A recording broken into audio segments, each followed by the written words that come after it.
bahwa ketika yang hak tidak kuat, maka kebatilan akan merajalela. Ketika yang benar tidak mampu menunjukkan kekuatannya, maka setan akan menunjukkan kekuatannya dengan kebatilan, dengan kemungkaran. Orang-orang yang na'udzubillah di pihak yang batil, yang nggak ngerti agama ini, nggak paham agama ini, menampakkan permusuhannya, menampakkan kekuatannya. Ya. Apapun yang datang daripada Allah, daripada Islam, daripada Rasulullah SAW, mereka lawan. Dan mereka ingin sekali nyatakan kami nggak suka. Fenomena hari ini, Bapak dan Ibu yang dirahmati Allah, misalnya kasus khilafah, seakan-akan yang haram. Padahal kasus khilafah itu, ya jelas sudah ada di dalam Al-Quran dan dikatakan bahwa keberadaan kita di muka bumi ini adalah khalifatul fil ardh. Allah yang menjadikan kita untuk mengambil peran khilafah itu. Tapi ya, su'ul faham, pemahaman yang salah, membuat orang membenci yang seharusnya dia cintai. Membuat orang membuang seharusnya yang mereka jaga, dan seterusnya. Dan janganlah kalian membunuh mereka, memerangi mereka di Masjidil Haram, ini tempat suci, tempat haram, nggak boleh ada perperangan, nggak boleh ada pertumpahan darahan. Harus dijaga bahwa tanah suci, jadi 3 waktu bulan haram, ya. Yang kedua adalah tempat, dan yang ketiga amalnya ketika ihram, ketika haji. Ini adalah saat-saat di mana diharamkan perperangan, diharamkan pertumpahan darah. Tetapi, na'udzubillah, orang-orang yang di pihak batil, yang tidak takut kepada Allah, tidak pernah memperhatikan dan tidak pernah mempertimbangkan hukum-hukum Allah, dia tidak peduli. Tidak peduli tanah haram, tidak peduli bulan haram, dan tidak peduli dari sedang melaksanakan ibadah seperti ibadah haji. Enggak peduli. Maka dikatakan oleh Allah SWT, jangan kalian perangi mereka, kalian orang yang taat, kalian orang yang patuh, kalian orang yang ngerti, kalian orang yang beragama, maka jangan lakukan sesuatu yang satunya tidak boleh menumpahkan darah di tanah haram. Ketika mereka menyerang kalian, ketika mereka memaksa kalian untuk angkat senjata, hatta yuqatilukum fi, sampai mereka mengangkat senjata. Mereka yang dahulu memulai, mereka yang dahulu, maka pertahankan diri kalian. Lawan untuk mempertahankan eksistensi kebenaran dan eksistensi pihak yang hak. Kadzalika jazaa'ul kafirin, itulah balasan bagi orang-orang yang ingkar, yang dusta kepada hukum Allah, yang menolak hukum Allah. Kafirin di sini maksudnya orang-orang kafir, orang-orang yang tidak menerima hukum Allah.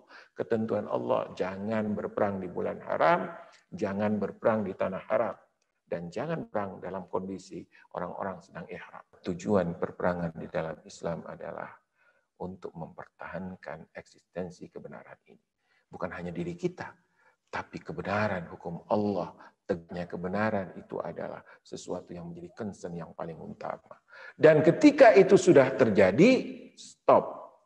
Makanya di dalam ayat 92 Allah SWT berfirman, dan apabila mereka berhenti, tidak lagi melakukan penyerangan tersebut, maka kita orang-orang yang beriman pun diminta untuk berhenti, tidak melakukan lagi perperangan itu. Cukup. Mereka berhenti, kita berhenti. Mereka selesai, kita menyelesaikan. Sesungguhnya Allah Maha Pengampun dan Maha Penyayang. Dan perangilah mereka. Angkatlah senjata kalian.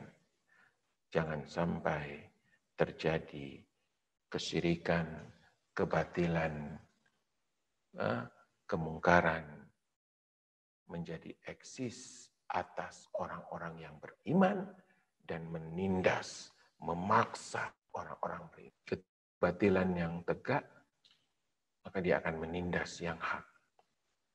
Ketika kaum Quraisy begitu kuat di Mekah, orang-orang lemah dari kaum muslimin ditindas, dipaksa.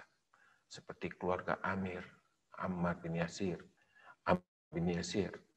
di mana satu keluarga disiksa. Bahkan ibu beliau Sumayyah adalah syahidah yang pertama, wanita syahid yang pertama dalam Islam. Satu keluarga disiksa.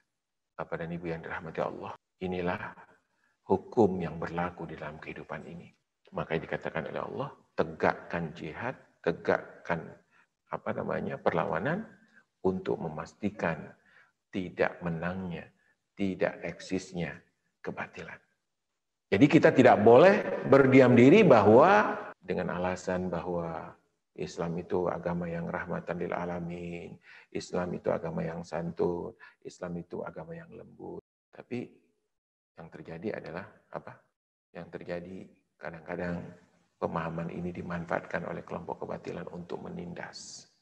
Makanya perhatikan Bapak dan Ibu, apa yang terjadi pada saat ini, dimanapun kaum muslimin, ketika tidak kuat, ditindas. Makanya alhamdulillah, di Indonesia ini kita kaum muslimin mayoritas.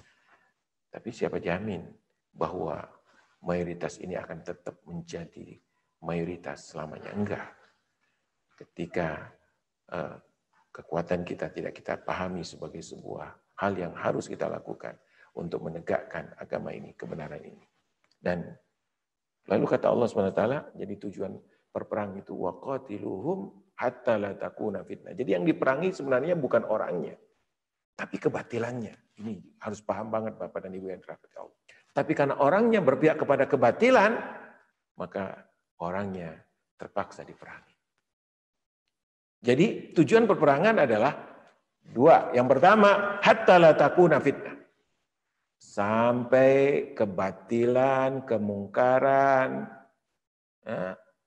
tidak eksis, tidak tegak dominan di muka bumi. Tidak tegak dominan sehingga mampu menindas. Itu yang pertama. Yang kedua, wa yakunad dinu lillah.